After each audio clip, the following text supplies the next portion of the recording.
आप में से कई लोग शायद अमरनाथ के दर्शन करने गए होंगे। बहुत सारे लोगों ने बाबा बर्फानी की तस्वीरें देखी होंगी। इन सभी लोगों को एक कहानी बताई जाती है और ये कहानी ये है कि अमरनाथ गुफा में शिवलिंग को सबसे पहले एक मुस्लिम गडरिये यानी भेड़ बकरी चराने वाले ने देखा और फिर उसके बारे में सबको पता चला। यही दावा फारूक अब्दुल्ला जैसे नेता भी करते हैं और वो इसलिए क्योंकि ये उनके नैरेटिव को सूट करता है। वो इस नैरेटिव से 1990 के दाग को धोने की कोशिश करते हैं। पहले आप सुनिए कि फारूक अब्दुल्ला ने क्या कहा, फिर जरा पूरा हिस्ट्री का चैप्टर खोलकर बताऊंगा क्या सच है क्या झूठ है। यात्रा जो है वो कश्मीरियों ने हर वक्त दिल से चलाई। जब वहां पे उस गुफा में लिंगम दिखा उस मुसलमान को, रहने वाला पहलगाम का एक गडेरिया, वो दौड़ गया उसी वक्त मटन पहुंचा। मटन में उसने कश्मीरी पंडितों के जो बड़े बड़े हैं उनको कहा मेरे साथ आओ, मैंने आज ऐसी चीज देखी है जो मैं हैरान हो गया। कौन था वो? मुसलमान था।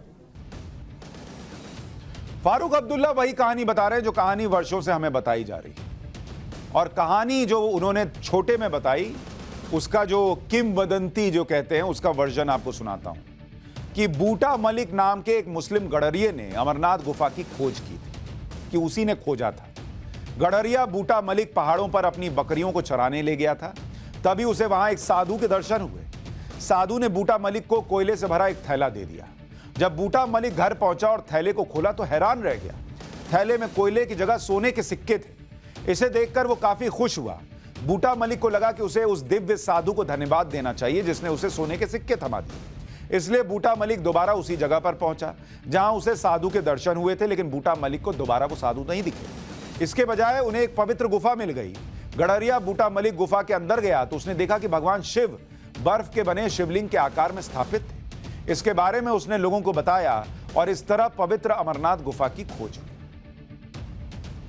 इस कहानी को थोड़ी देर के लिए सच भी मान लें तो कम से कम इतना तो कहेंगे कि वो गडरिया आज के कुछ लोगों से तो बेहतर ही था, क्योंकि आज तो लोगों को शिवलिंग दिख भी जाए तो फव्वारा साबित करने पर लगे।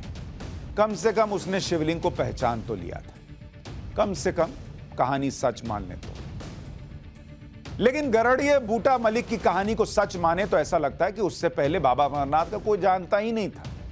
दावा यह है कि 1850 में गडरिये बूटा मलिक ने अमरनाथ गुफा की खोज की, लेकिन क्या 1850 से पहले अमरनाथ की गुफा को कोई जानता नहीं था? हमने जरा इतिहास के पन्ने पलटे तो पता चला कि साल 1663 में मुगल बादशाह औरंगजेब ने कश्मीर की यात्रा की थी। औरंगजेब के साथ एक फ्रांसीसी यात्री फ्रैंकोइस बर्नियर भी था।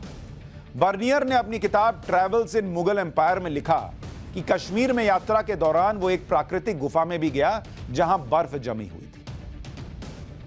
यानी एक तरह से वो अमरनाथ गुफा का जिक्र कर रहा था, जो गडरिये बूटा मलिक की कहानी से करीब 200 साल पहले की बात है। सर फारूक अब्दुल्ला साहब, 200 साल पहले मुगल काल में भी देख कर गए हैं लोग। खैर, हमें लगा और तलाशते हैं क्या सबूत मिल सकते हैं। आयरलैंड के एक इतिहासकार विंसेंट आर्थर स्मिथ ने फ्रांसीसी यात्री फ्रैंकोइस बर्नियर की किताब का जो अनुवाद किया तो उसमें भी उन्होंने लिखा कि बर्नियर ने जिस गुफा का जिक्र किया था वो अमरनाथ गुफा ही थी।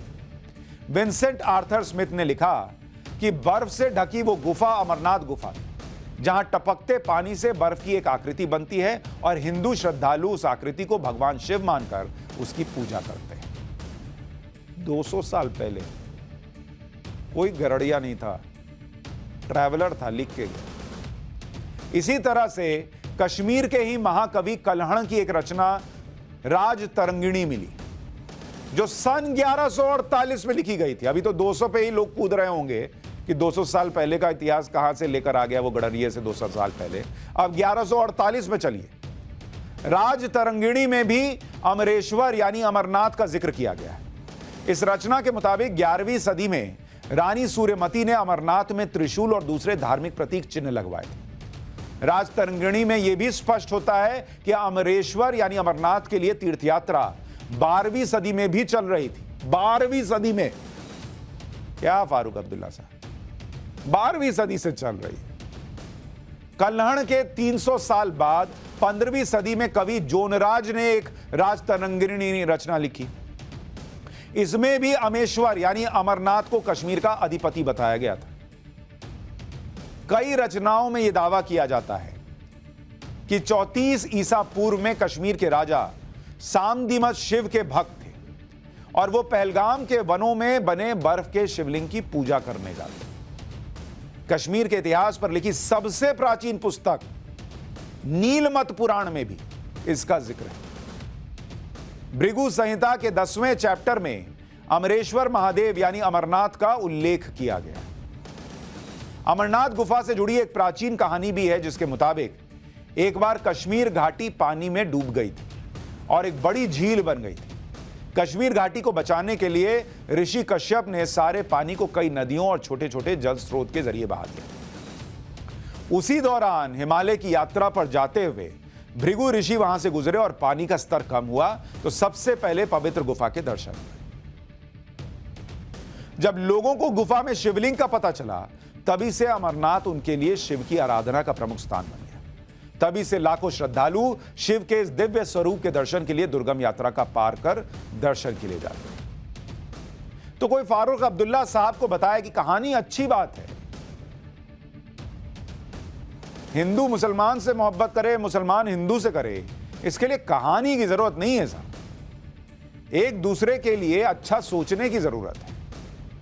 सर तन से जुदा नहीं करना है, यह समझने की जरूरत है।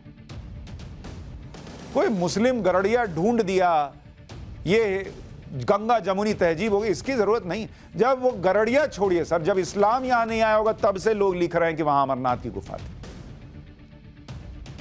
अमरनाथ गुफा से जुड़ी पौराणिक कथाएं भी हैं, जिसके मुताबिक भगवान शिव ने अमरनाथ गुफा में ही पार्वती जी को अपने अमर होने का रहस्य बताया था।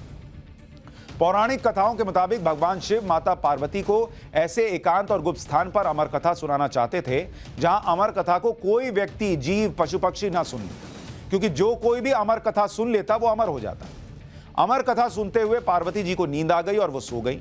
जब भगवान शिव अमर कथा सुना रहे थे तब वहां 2 सफेद कबूतर भी थे जो कथा सुन रहे थे। इस तरह उन 2 कबूतरों का जोड़ा अमर हो गया। मान्यता है कि आज भी भक्तों को गुफा में दोनों कबूतरों के दर्शन होते हैं। अमरनाथ गुफा का रास्ता बहुत कठिन है। सड़क के रास्ते अमरनाथ जाने के लिए पहले जम्मू फिर श्रीनगर तक सफर करना होता है। श्रीनगर से पहलगाम या बालटाल पहुंचा जाता है। इन 2 जगहों से पवित्र यात्रा की शुरुआत होती है। अमरनाथ गुफा पहलगाम से 46 किलोमीटर दूर है और बालटाल से 14 किलोमीटर दूर। पहलगाम और बालटाल तक आप किसी भी वाहन से पहुंच सकते हैं, लेकिन वहां से फिर पैदल गुफा तक की यात्रा करनी पड़ती है।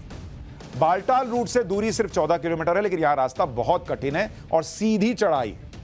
पहलगाम के रास्ते से अमरनाथ गुफा तक जाने का रूट पुराना रूट है, जिसमें करीब 3 दिन लगते हैं। हर साल लाखों श्रद्धालु अमरनाथ गुफा में बाबा बर्फानी के दर्शन करते हैं और ये किसी गरड़िए के वजह से नहीं जाते हैं कि उसने ढूंढ दिया, कह दिया अरे देखो शिवलिंग मिल गया, अरे चलो चलो चलो। सदियों से जा रहे हैं सर। खबरों के पीछे की खबर पहुंचाते हैं हम, आपकी आवाज को मुद्दा बनाते हैं हम। टाइम्स नाउ नवभारत को YouTube पर लाइव देखिए, सब्सक्राइब करिए और बेल आइकन जरूर दबाइए।